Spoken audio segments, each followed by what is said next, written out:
আপনার মেয়ে আমার এক ডাক্তারের কাছে নিয়ে গেছে, সে তো ডাক্তার না, সে ডাকাত। তার সামনে নাকি আমার জামা কাপড় সব খুলে ফেলতে হবে, তারপর সে টেস্ট করবে। এটা কি হয় বলেন? আমার কি এখন ওই বয়স আছে? তাইলে এক কাজ করো, বোতল কিংবা পলি ব্যবহার করো রাত্রে। তোমার মুখে কি কিচ্ছু আটকায় না? তুমি আমার সামনে যা খুশি তাই বলছো। কি যা খুশি বললাম? আরে রোগ শোক নিয়ে লজ্জা করার কি আছে? রোগ শোক হবে, সেটা চিকিৎসা করাইতে হবে, সেটা বলতে হবে। আব্বা প্লিজ আপনার জামাইকে বুঝান, ভালো একটা চিকিৎসা করাইতে বলেন।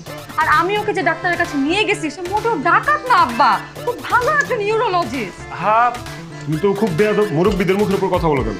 আব্বা একজন মুরব্বী গুণী মানুষ, আব্বা একটা সমাধান দিছে যে পলি নেলে বোতল মতল কি জানি ইউজ করতে, করলাম, করে দেখি না কি হয়, পরে নেলে ডাক্তারের কথা চিন্তা করা যাবে।